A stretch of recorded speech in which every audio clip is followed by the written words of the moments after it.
Welcome to the Verdant Verdict Sports Show. I'm your host, Jacob Verdant. We're back with another LSU prediction video. Of course, we're playing Florida State in week one of the highly anticipated 2023 college football season. Let's dive right into what LSU has going on for this week.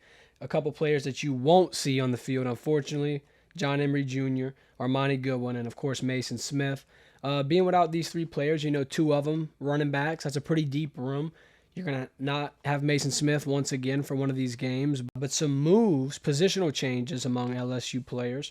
You're going to see Sage Ryan go from safety to cornerback, and it's kind of going to highlight that cornerback crisis that we've been looking at, under a microscope here at LSU. Brian Kelly took a lot of corners out of the portal for the second straight year, and I'm not going to say that he's having a lot of issues at the cornerback position, but when you look at things like Denver Harris getting the suspension or different injuries and slowdowns with guys like J.K. Johnson or even Deuce Chestnut with he had a lower leg injury at one point this fall camp.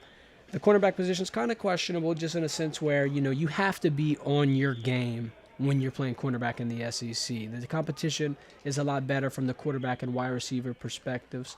And not only that, though, but the game moves faster, so you're going to have to read your keys a lot faster, be a lot more comfortable, and be a lot more hemmed in. With Brian Kelly knowing this and knowing that there was an issue at this spot, he moves in Sage Ryan, a sure tackler, someone who's comfortable and more of a veteran in this position, and somebody who has proven time and time again they can make big plays.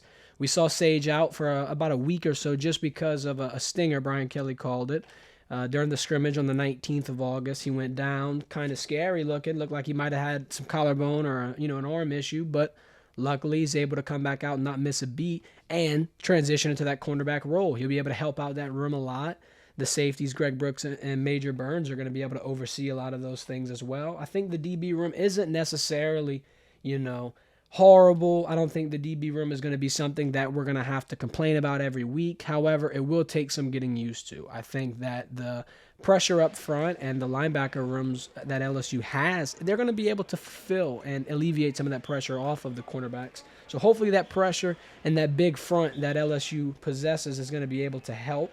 However, it's a big test. Florida State's number one in returning production.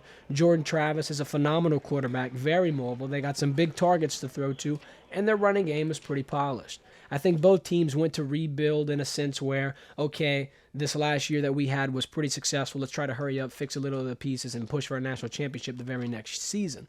I think Florida State is in that type of category where they are a couple changes away and they have the tools necessary. It's just about how they're going to utilize the pieces that they've put together.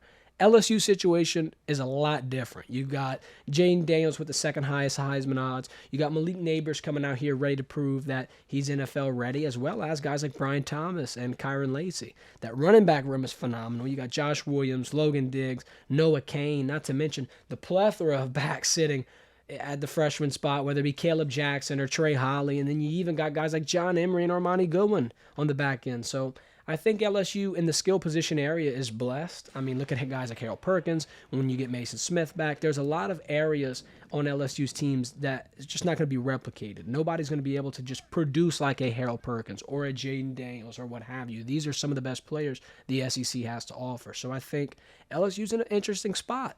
You could be one of the top three teams in your conference, and if you're a top three team in the SEC, you're arguably a top five team locked for the country. The SEC holds a lot of prominence in a sense where their powerhouses normally represent one of the four spots of the college football playoff. Now let's move on to a little bit more of the predictions I'm gonna put out here. I think that we're gonna see a big game from guys like Josh Williams and Kyron Lacy because, you expect Malik Neighbors to go out and get the 8 to 10 targets and get a bunch of receptions and be that type of Kayshon Boutte player. But let's dial it back last year. Malik emerged as wide receiver 2, not only because the scheme, got him open, but because sometimes your wide receiver 1 is going to be schemed out. So at any point, if there's any trouble getting Malik open or if Malik's having a little bit of a rough patch, Kyron's going to be right there to pick up the pace. He's a very, very hard target to guard. Huge frame, very confident, and he's been performing phenomenally all camp long, turned heads, and I think that the chemistry he has with Jayden Daniels is eerily similar to the chemistry that Malik Neighbors has with Jaden Daniels. I saw a moment during fall camp where Malik and Jaden were walking through a couple of different routes, and Malik was letting Jaden know what he saw and letting him know where he would like the ball and different things like that. It seems like everyone's on the same page. Everyone is selflessly approaching their teammates, trying to be a better football player, and that spells trouble for competition against LSU. I think that the bigger roles for the offensive guys such as Josh Williams and Kyron Lacey will help alleviate that pressure off of Jaden Daniels and help that offense get down the field, give that defense on the sideline a break, and put some points on the board. This year going into this game, the offensive line position's way more secure. Quarterback position's way more secure. And that running back position, way more secure. We're not all over the place running around like chickens with our heads cut off. It looks like Will Campbell and Emory Jones have found their light in the starting lineup. Even guys like Harold Perkins has found their light. We saw times where Perk wasn't even on the field last year, and we're confused. What's going on? Or why is he not getting as big of a role in a Florida game or what have you? Well, this year there's not going to be those problems. Everything's figured out. The scheme's a lot more oiled down, and you could have new stars emerge. Guys like Caleb Jackson, a whopping 6'2", 225 pounds, biggest running back in the room. Moving on to the DBs, though.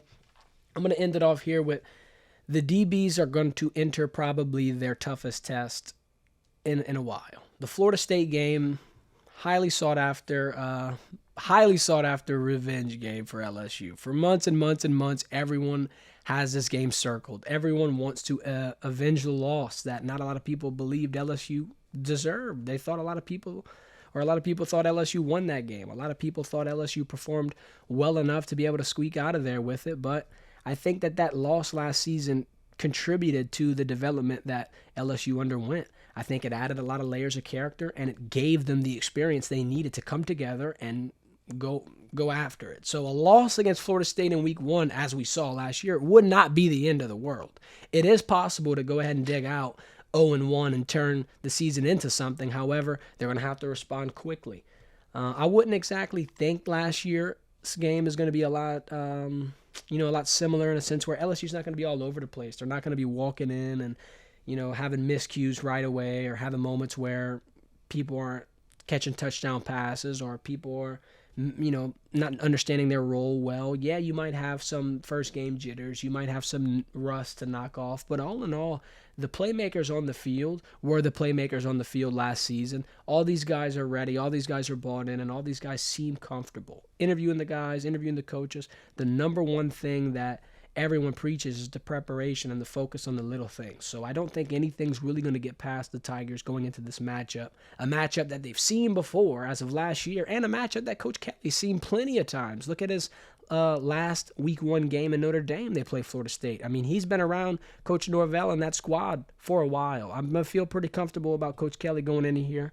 They'll probably be able to slow down Jordan Travis, put some points on the board, show off a new LSU offense, and then going into week 2, we'll get Mason Smith back. We'll get to see how that Harold Perkins and Smith combo will be able to be utilized. We're hearing a lot of talk about it. We're hearing a lot of talk about this pressure, and it'll be able to help the DB room that I'm very interested to see play out. Guys like Zy Alexander, guys like Sage Ryan, guys like Major and Deuce Chestnut, all these guys are coming in and they're providing substantial roles. They're going to be your guys you're leaning on, and Coach Kelly, he might have to move in a couple pieces here and there.